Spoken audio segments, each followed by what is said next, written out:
Hola, buenas a todos y bienvenidos a esta entrevista con Juan Miguel, quien está a mi lado.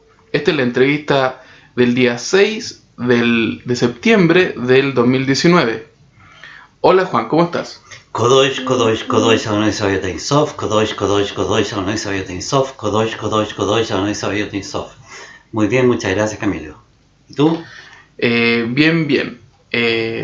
Con ganas de que esta entrevista sea muy clara y que yo no tenga ni una muletilla al decir. Y puede partir con una preguntita. Juan, Sí. ¿qué significa el Kodosh? Ya, ¿Qué tú haces? este es mi gran saludo que tal vez a mucha gente le moleste, y lo acostumbro a decir y lo hago en todos mis videos, porque es el gran saludo que se hace ante el Padre Yahvé en el trono supremo, frente a los 24 ancianos del trono. Es un código, es un saludo, código de las luminarias celestiales, que tiene muchas implicancias, nos modifica incluso hasta el ADN, pero yo lo hago como una forma de protección para aquel que se dispone a escuchar los audios de los videos que hago. Y hago siempre ese saludo para expulsar la oscuridad que nos rodea, de la cual no somos conscientes, que no tenemos nuestra visión para percibir todo aquello que hay. Entonces es una aproximación a una defensa, a una protección, para poder tratar de hacer un trabajo de escuchar, de meditarse, de relajarse, de lo que se puede hacer, pero en paz. Por eso hago ese saludo. ¿Y qué es lo que significa Santo, Santo, Santo? Es el Señor de las huestes celestiales. Se llegó a caer algo por aquí con la resonancia.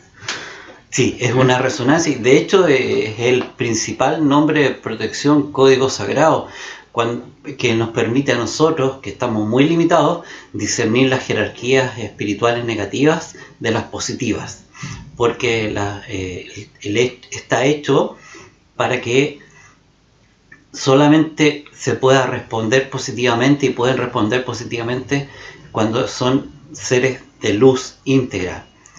Si no pueden responder, está prohibido, y en cuyo caso, si alguien viola esta norma de permanecer ante la presencia de este código, puede ser localizado y sacado fuera de la existencia. Por eso lo uso. Es potente. Vamos. Bueno, tenemos 3 tópicos principales que vamos a hablar el día de hoy. Tópicos de preguntas que tengo a Juan. Y el primer tópico es uno que a todos nos compete mucho porque tiene que ver con el ego. Sí, doloroso. Sí. De hecho, les quiero contar algo que me sucedió. Porque yo le decía a Juan, las preguntas que te tengo a veces me salen más o menos. Y Juan me dice, es que tú tienes ego porque quieres preguntar en base a lo que a quedar bien ante los que escuchan y no preguntar en base a preguntas que sería generalmente una persona cualquiera. Y yo, no, pero es que tú no me entendí. Y resultó que efectivamente yo después me empecé a dar cuenta que yo quería preguntarle a Juan lo que yo quería preguntarle, no preguntas un poco más genéricas, de aspecto más general. Y eso me hacía, en cierta forma, enflaquecer los temas mismos y dejarlos medio a la deriva. Así que ahora tengo una lista de preguntas, e incluso hay listas de preguntas de el público, de amigos de nosotros, gente que está hoy hablando personal con Juan. Se recopilan algunas preguntas, así que esta entrevista va a estar muy entretenida y con muchas preguntas de diferente tipo.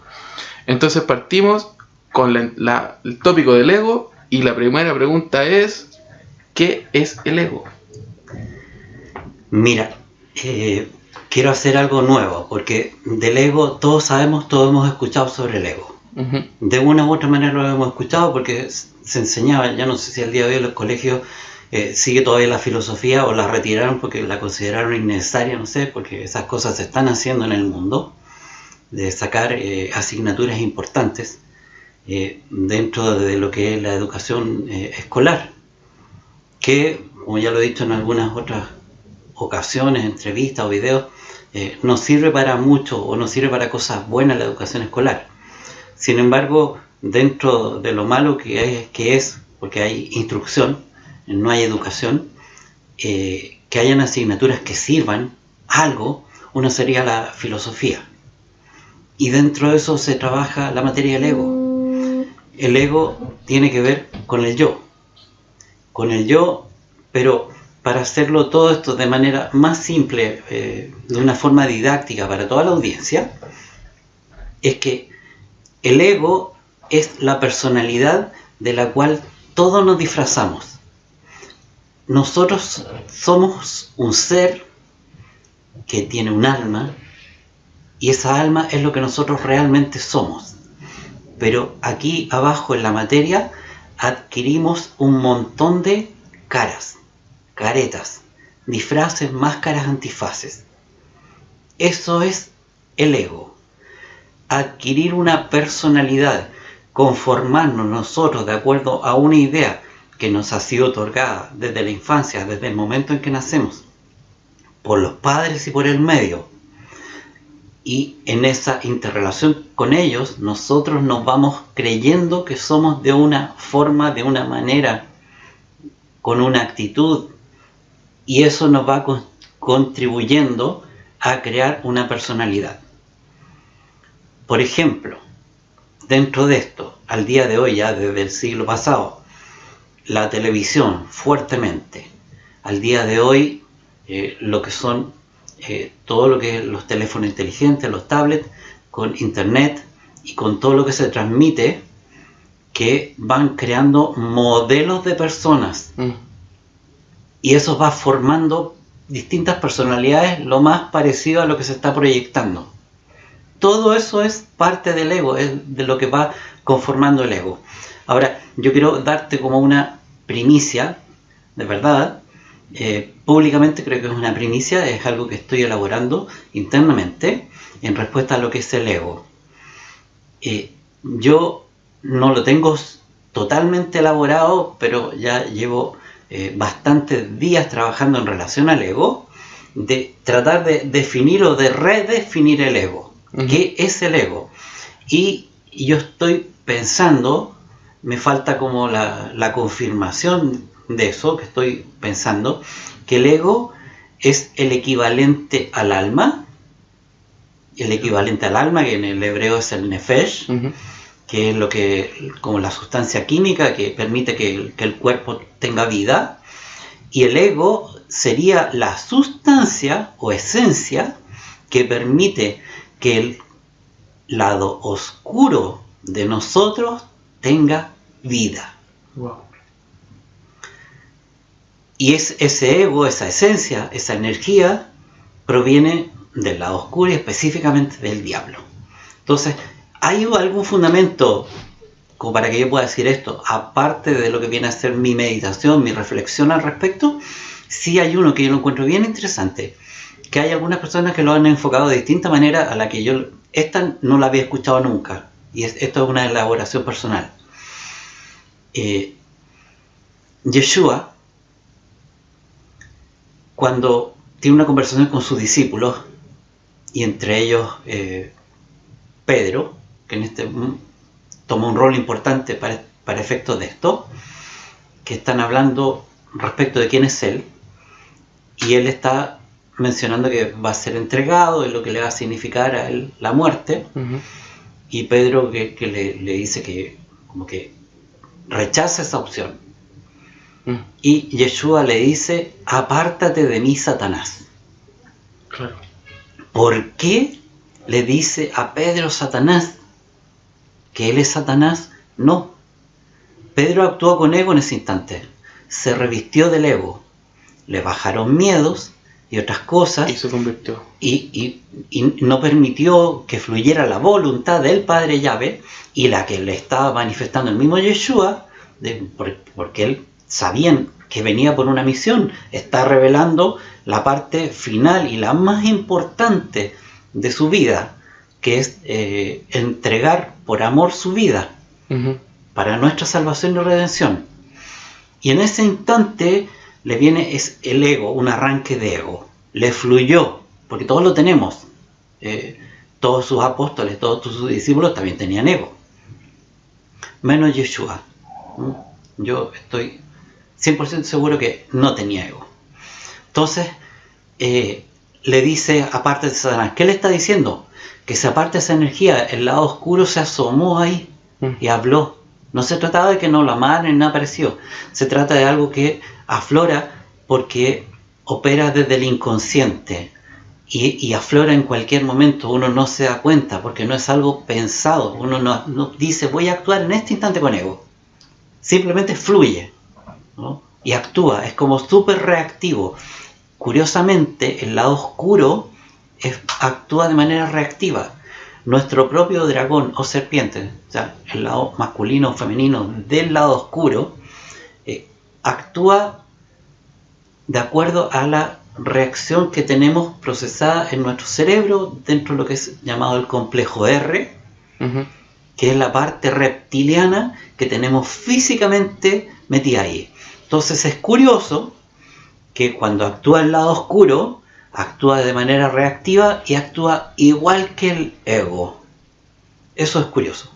Por lo tanto, sí sería otro argumento para pensar que el ego está actuando en conjunto con el lado oscuro, se manifiestan a través del cuerpo físico porque toman el micrófono y hablan. Hablan a través. ¿Por qué el micrófono? Porque está en la boca. ¿Y qué es lo que dice la carta de Santiago? Que la lengua está movida directamente desde los infiernos. Así lo dijo el apóstol Santiago, que era un ser muy elevado. Y él está reconociendo eso. Entonces, aquí realmente está todo encajando, todo calza de manera perfecta, como para poder decir, y que tiene bastante sustento, de que el ego está manejado, o es la sustancia que maneja el lado oscuro. Y eso vendría a ser, como digo, esto es una nueva definición y estoy redefiniendo el ego como se ha sido enseñado de manera de la ciencia, en el aspecto de la psicología. La siguiente pregunta tiene que ver con si existe el ego bueno. Pero ya dijiste que Yeshua no tenía ego. Sí, y Yeshua es muy bueno. Claro, sí, de acuerdo a lo conversado, no existen egos buenos. Hay algunos que defienden el ego, lo han defendido. Tal vez es posible que en alguna época de la humanidad hayas tenido alguna utilidad del ego en plan de sobrevivencia.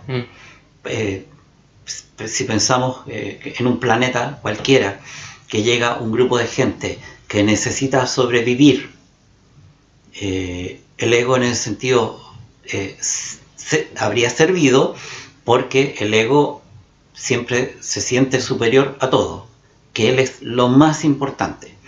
Por lo tanto, si yo soy importante, si hay algo que tiene que vivir aquí soy yo, porque soy el importante. Y eso sería la visión del ego. Y en ese sentido habría permitido la sobrevivencia. Como matar a otros grupos, animales. Como matar a otros animales o matar otro tipo de vida. No estoy justificando, solamente tratando de explicar si habría tenido en algún momento de la historia, no solo de este planeta o de otros planetas, alguna justificación la existencia del ego. Ya. Eso de acuerdo a algunas otras personas que pudieran ver como que hubiera alguna especie así como de ego positivo. Aparte de eso, no, porque el ego es en algún sentido, por definición, como egoísmo, que está en oposición al amor que está al frente, al otro extremo. Que tenemos el tema del ego y tenemos el tema de la autoestima. Hay gente que dice que el ego bueno genera la autoestima, pero en este caso, ¿qué vendría a ser la autoestima? La autoestima viene a ser el amor por uno mismo. Ya. O sea, si lo miras respecto a los mandamientos que dio Yeshua, respecto de escucha, oh Israel, Yahvé nuestro Dios, Yahvé es uno, y tienes que amarlo con todo tu corazón, con toda tu mente, con toda tu alma, y amarás al prójimo como a ti mismo. No hay mayores mandamientos que estos. Pero está diciendo, amarás al prójimo como a ti mismo. ¿Y cómo te vas a amar tú a ti mismo? Manifestado en algún sentido a través de la autoestima. que sería la muestra del amor por uno mismo, hacia uno mismo. No de mala manera, sino que apreciándose. No en términos de ego, de yo lo superior. No, solamente yo me amo. Claro. Y en la medida en que yo me amo, me lleno de amor. Y teniendo amor, puedo entregar amor. Si no tengo amor, no entrego nada. Difícil, o sea, estaría entregando una cáscara vacía. No habría fundamento interno para que realmente la otra persona que está al frente pudiera recibir algo que no sea la corteza, como quien dice la corteza del pan, pero sí la sustancia, la miga interna. La siguiente pregunta es si se puede vivir sin ego, pero eso ya está como... Pero respondamos igual, sí, sería, yo creo que algo así como delicioso, así como algo tan exquisito de poder ver, porque no lo hemos visto.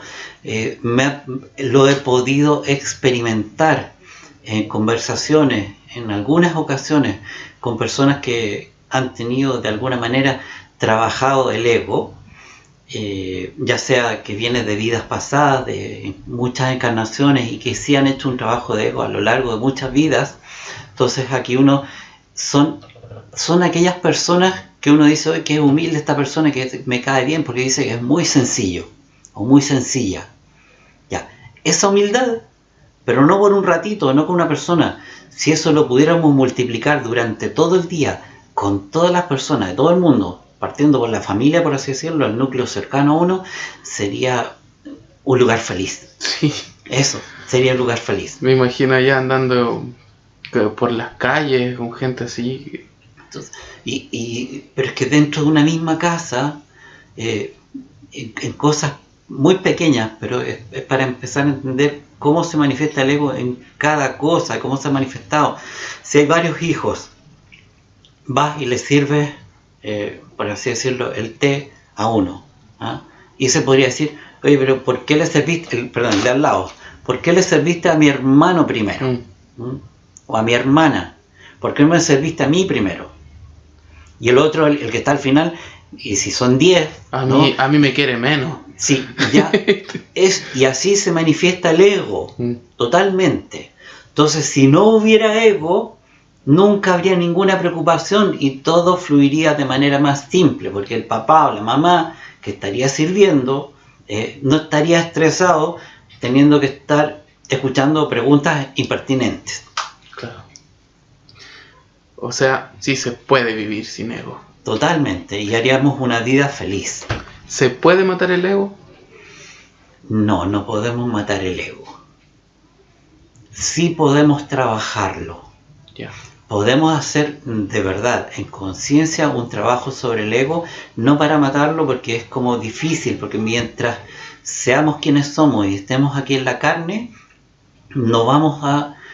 Es casi imposible llegar a dejar de tener ego, porque eso equivaldría a acabar con nuestro lado oscuro, y de acuerdo a mi conocimiento al menos, eso vendría dado con la prometida resurrección.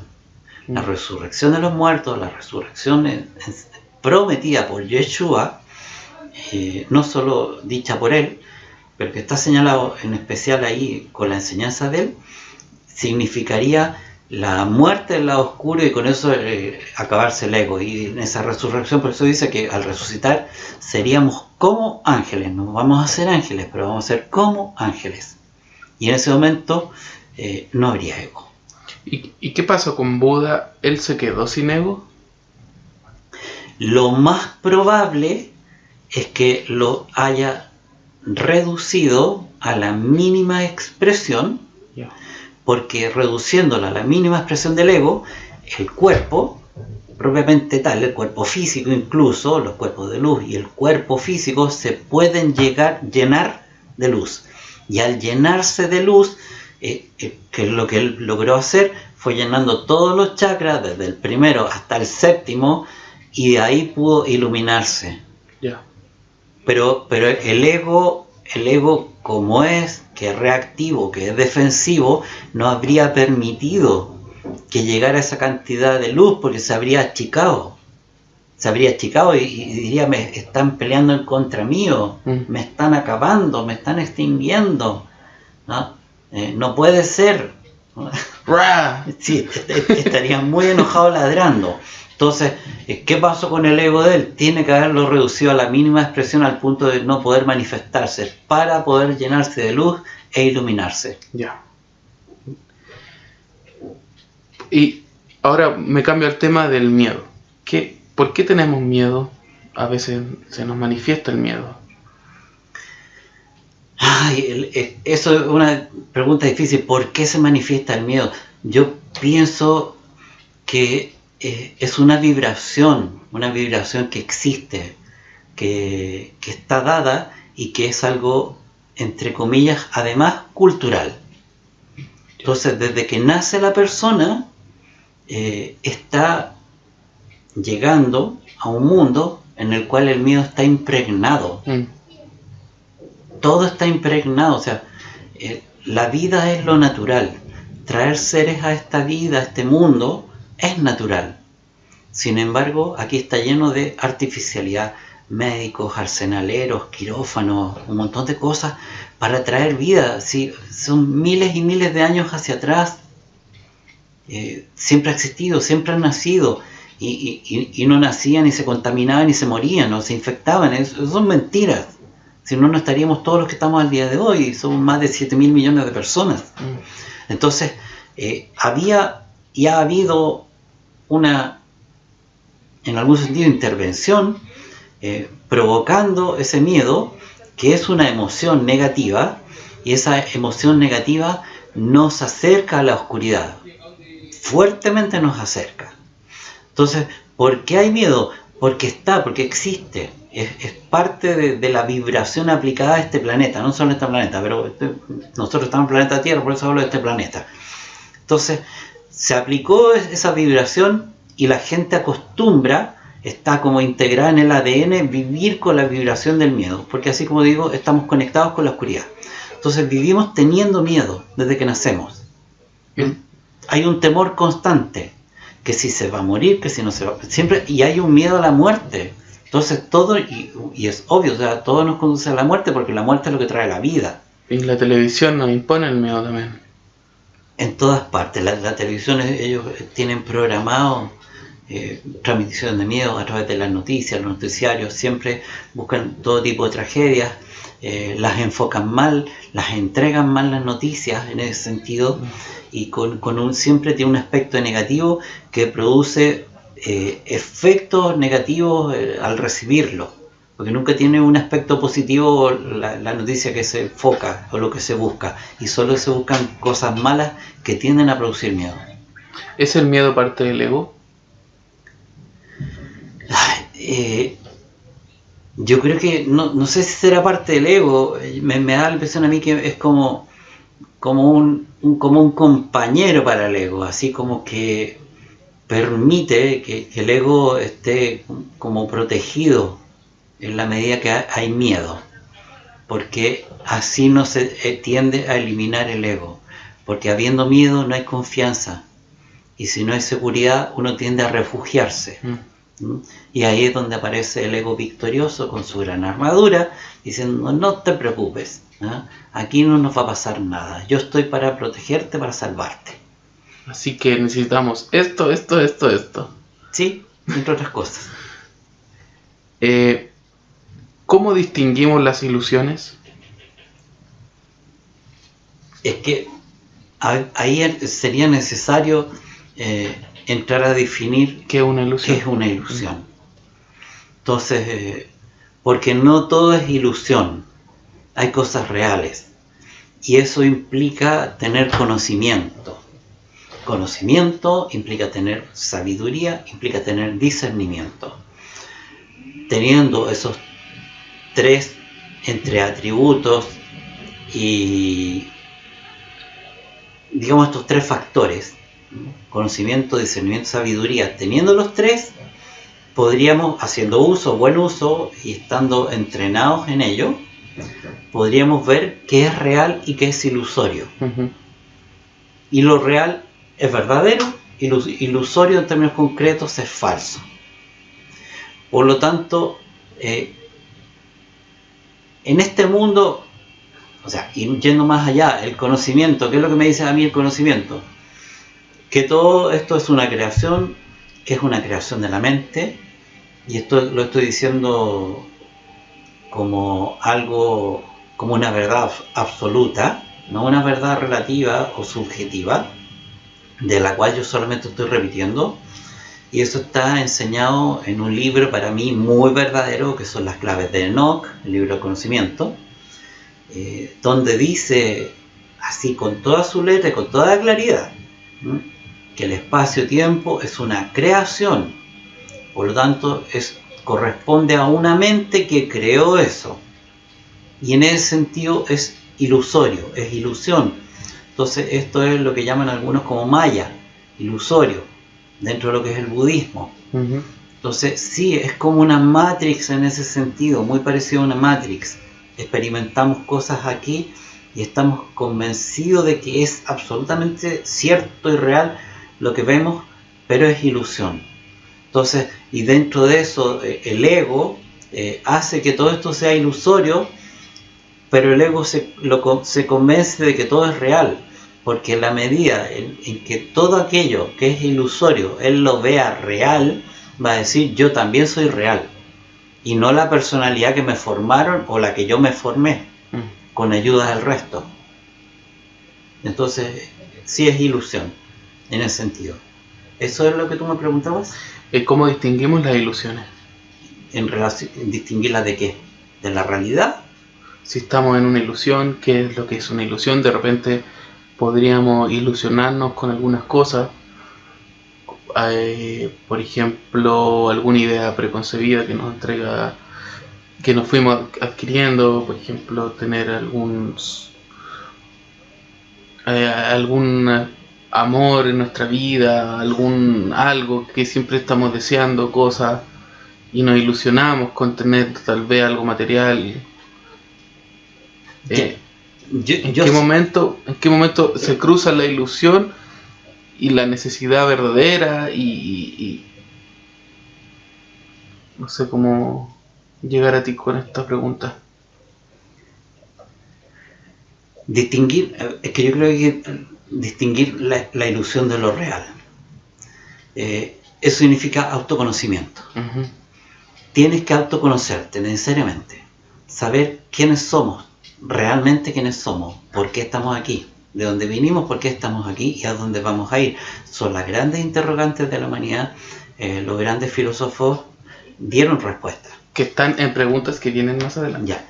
Yeshua también dio las respuestas. De sus discípulos también dieron respuestas.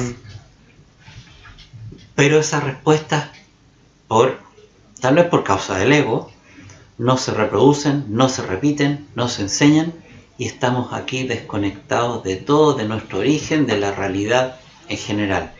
Entonces, si no nos conocemos nosotros mismos, no sabemos de dónde venimos, imposible saber a dónde vamos a llegar. Y en ese sentido, difícil es reconocer qué es lo verdadero de lo ilusorio. Claro. Cuando el sistema donde estamos se fortalece haciendo uso del ego de todos para decir que esto es real y que en ese sentido no es ilusorio. Y lo que viene a ser para el sistema ilusorio pudieran llegar a ser las cosas reales. Pero que no son parte del sistema. Eso te diría yo. ¿Hasta qué punto podemos callar nuestra mente? Uno puede acallar la mente en la medida que practique en ello. Es muy difícil, muy difícil, no es imposible. Se puede llegar a callar la mente. Yo lo he logrado por momentos, tal vez muchos momentos a lo largo del tiempo. Llevo más de 23 años en este camino. Pero ha sido por momentos. Es muy difícil y sobre todo en este mundo poder lograr acallarla. Habría que tener una vida monacal y lejos del mundanal ruido, sí, para poder lograrlo. Pero aquí, entre tantas cosas que hay, y estando insertos en esta sociedad, yo tengo un rol que cumplir, hay muchas cosas, realizo funciones que yo no me puedo desconectar y en ese sentido actuar como un monje. Entonces es como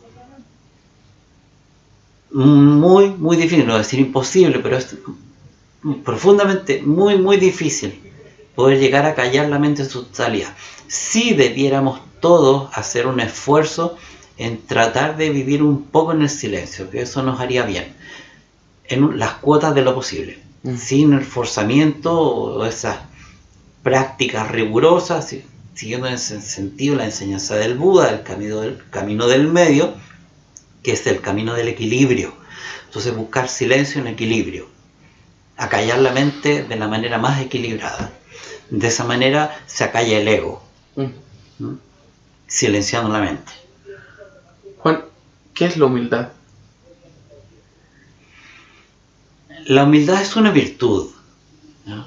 Es una virtud y dentro de mi línea de trabajo yo te diría que es como la manera de combatir el ego, es el entender que estamos aquí para servir y no para servirnos, y que la persona más humilde es aquella que es más servicial y que sirve más a todos, que teniendo las habilidades o aptitudes para estar a lo mejor a la cabeza de algo, se pone y se predispone en plan de servicio y de trabajar para todos, y viendo a todos por igual, ¿no? Sabiéndose a sí mismo que pudiera estar desde algún tipo de escala en un plan superior, nunca creerse el cuento del ego, claro, sino que siempre por abajo y a todos por igual, independiente del origen. Eso es así, yo lo definiría en ese sentido para esto y para este camino, la humildad. Me recuerdo una parábola de Yeshua, cuando le dice a sus discípulos que el más grande será el que sirva a sus hermanos, algo así. Sí. Tiene exactamente lo que tú has dicho. Y ¿quién tiene el control o qué tiene el control de nosotros mismos? Esto yo lo vengo viendo hace mucho tiempo, en la medida que me empecé a conocer, porque yo voy a contar el ejemplo de mi vida personal en ese sentido. Mi gran aporte, no es que sea novedoso el primero, pero al que le tocó encarar en esta vida, en esta encarnación, ese aspecto, y que tiene con toda la humanidad, tiene que ver con la existencia del lado oscuro. ¿Ya? A mí me tocó conocerlo y me fue revelado al principio de este camino, o sea, cuando llevaba tal vez 2 años de camino aproximadamente, empecé a ver y a soñar con mi dragón.